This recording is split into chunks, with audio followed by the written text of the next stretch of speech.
Welcome to ATM and വിട്ര knowledge. ഇന്ന് simple ആയിട്ടുള്ള ചില സെന്റൻസസ് നമുക്ക് എളുപ്പത്തിൽ കമ്മ്യൂണിക്കേറ്റ് ചെയ്യാനുള്ള സിമ്പിൾ സെന്റൻസസ് നിങ്ങളുമായിട്ട് ചർച്ച ചെയ്യാനാണ് വന്നിരിക്കുന്നത്. ഈ ക്ലാസ് ഈ ചാനൽ നിങ്ങൾക്ക് ഇഷ്ടമാണെങ്കിൽ ലൈക്ക് ചെയ്യാൻ മറക്കരുത്, കൂടുതൽ പേർക്ക് ഷെയർ ചെയ്യുക. ഇതുവരെ ഈ ചാനൽ സബ്സ്ക്രൈബ് ചെയ്തിട്ടില്ലെങ്കിൽ ഉടനടി ഒന്ന് സബ്സ്ക്രൈബ് ചെയ്തേക്കുക. കൂടാതെ ഞങ്ങൾ അപ്ലോഡ് ചെയ്യുന്ന വീഡിയോസ് ഉടനടി നോട്ടിഫിക്കേഷനായിട്ട് കിട്ടുവാൻ തൊട്ടടുത്തുള്ള ബെല്ലൈക്കൺ പ്രസ് ചെയ്യാൻ മറക്കരുത്. നിങ്ങളുടെ വാല്യുബിൾ കമൻസ് കാത്തിരിക്കുന്നു, കമന്റ് ബോക്സിൽ ഇടുക. അപ്പോൾ നമുക്ക് നേരെ ക്ലാസ്സിലേക്ക്. ഇന്ന് നമ്മൾ ആദ്യം നോക്കുന്ന സെന്റൻസ്, നമ്മൾ ഒരു പുസ്തകം എടുത്തിട്ട് ആ പുസ്തകത്തിന്റെ ഇത്രാം പേജിലേക്ക് പോവുക എന്ന് പറയാറുണ്ട്. നമുക്ക് സിംപ്ലി വേണമെങ്കിൽ ഗോ ടു ദാറ്റ് പേജ് എന്ന് പറയാറുണ്ട്. എന്നാൽ സാധാരണ എല്ലാവരും പറയുന്നത് ടേക്ക് പേജ് നമ്പർ എന്നാണ്. Take page number. ഇപ്പോൾ 50-ാം പേജ് നോക്കുക, ടേക്ക് പേജ് നമ്പർ 50. ആ ഒരു പ്രയോഗം നല്ല ഒരു പ്രയോഗമല്ല. ശരിക്കും അത് പറയേണ്ടത് എങ്ങനെയാണ്? 50-ാം പേജ് നോക്കുക, അത് നമ്മൾ ശരിക്കും ഇംഗ്ലീഷിൽ പറയുന്നത് ഇങ്ങനെയാണ്, ടേൺ ടു പേജ് 50. ഇതാണ് turn to page number 50 or turn to page 50 മതി. 100-ാമത്തെ പേജ് നോക്കുക, അല്ലെങ്കിൽ 100-ാമത്തെ പേജ് എടുക്കുക, ടേൺ ടു പേജ് 100. അപ്പോൾ ഇത്രാം പേജ് നോക്കുക എന്ന് പറയാൻ ഉപയോഗിക്കുന്ന വേർഡ് ടേൺ ടു. ടേക്ക് അല്ല, ടേൺ ടു ഉപയോഗിച്ച് പഠിക്കുക. മറ്റൊരു ഉപയോഗം നമുക്ക് ചർച്ച ചെയ്യാം. ഇപ്പം നമ്മൾ നമ്മുടെ ചർച്ചയിൽ ആരോടെങ്കിലും നമ്മൾ ചർച്ച ചെയ്തുകൊണ്ടിരിക്കുമ്പോൾ, സംസാരിച്ചുകൊണ്ടിരിക്കുമ്പോൾ നമ്മൾ ചില വാഗ്ദാനങ്ങൾ തമ്മിൽ ഒരു ഉറപ്പ് കൊടുക്കാറുണ്ട്. ഫോർ എക്സാമ്പിൾ, ഒരാൾ നമ്മളോട് ചോദിക്കുക, ക്യാൻ യു ഹെൽപ്പ് മീ? നിനക്ക് എന്നെ സഹായിക്കാൻ പറ്റുമോ? അപ്പോൾ നമ്മൾ നല്ല ഷുവറിറ്റി കൊടുക്കുകയാണ്. അതിനെന്താ, തീർച്ചയായും ഞാൻ നിന്നെ സഹായിക്കാം. ഓ തീർച്ചയായും, ഒരു സംശയം വേണ്ട, ഐ വിൽ ഹെൽപ്പ് യു എന്നുള്ള രീതിയിൽ നമ്മൾ ഒരു ഷുവറിറ്റി കൊടുക്കുന്നത് ഇങ്ങനെയാണ്. സിമ്പിൾ സെന്റൻസ് ആണ്.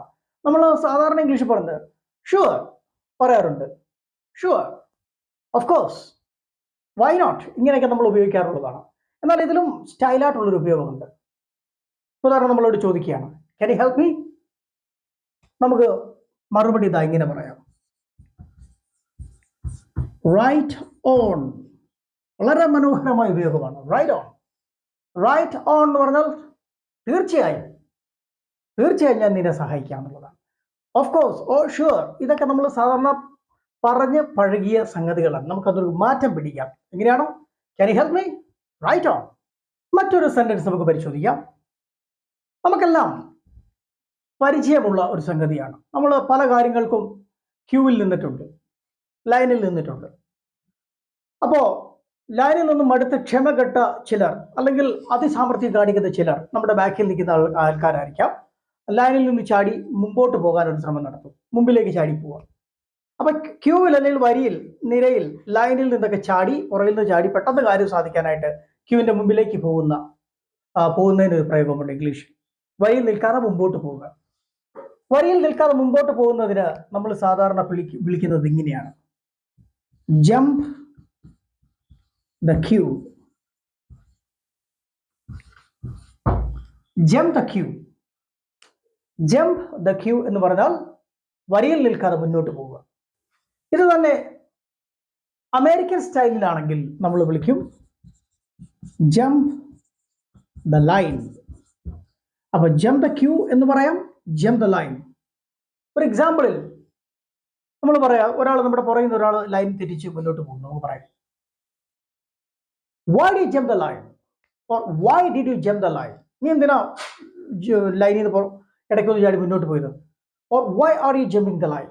why are you jumping the line? നീ എന്തിനാ ക്യൂവിൽ നിന്ന് മാറി മുന്നോട്ട് പോകുന്നത്? അപ്പോൾ വരി നിൽക്കാതെ മുന്നോട്ട് പോകുന്നതിന് പറയുന്നതാണ് to jump the queue or jump the line. don't jump the queue. നമുക്ക് പറയാം, don't jump the line. എല്ലാവരും അവിടെ തന്നെ നിന്നോണം, വരി തെറ്റിച്ച് മുന്നോട്ട് പോകില്ല. അപ്പോൾ ഉപയോഗം ഇതാണ്, jump the queue or jump the line. നമുക്കിനി മറ്റൊരു പ്രയോഗം പരിശോധിക്കാം.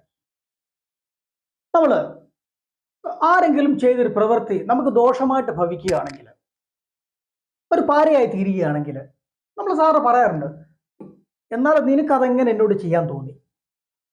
നിനക്ക് എങ്ങനെ എന്നോട് അത് ചെയ്യാൻ തോന്നി? അല്ലെങ്കിൽ നീ എന്നോട് അതെന്തിനു ചെയ്തു?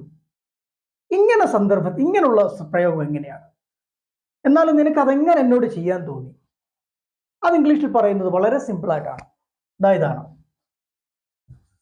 How could you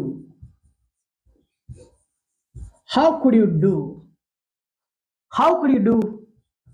this to me? How could you do this to me? എന്നാലും നിനക്ക് എന്നോട് അതെങ്ങനെ ചെയ്യാൻ തോന്നി?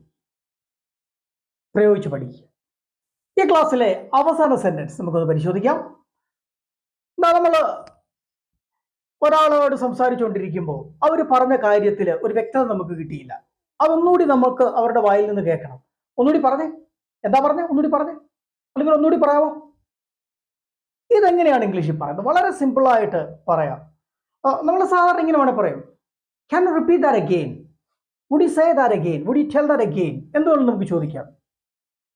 ഒന്നാണ് വളരെ സിമ്പിളായിട്ട് ഉപയോഗിക്കാൻ പറ്റുന്ന ഒരു സംഗതിയുണ്ട്. ഒന്നുകൂടി പറഞ്ഞേ എന്ന് പറയുന്നത് ഇങ്ങനെയാണ്, come again. come again എന്ന് പറഞ്ഞാൽ വീണ്ടും വരും എന്നുള്ള മീനിങ് അല്ല. come again, please say once again. would you please repeat once again? അതാണ് come again. പറഞ്ഞു പഠിക്കുക, come again. അപ്പോൾ ഇന്നത്തെ ക്ലാസ് നിങ്ങൾക്ക് ഇഷ്ടപ്പെട്ടെന്ന് വിചാരിക്കുന്നു. കൂടുതൽ ക്ലാസ്സുകൾക്കായി കാത്തിരിക്കുക. till we meet next time, take care. Goodbye. Please like, share and subscribe the channel.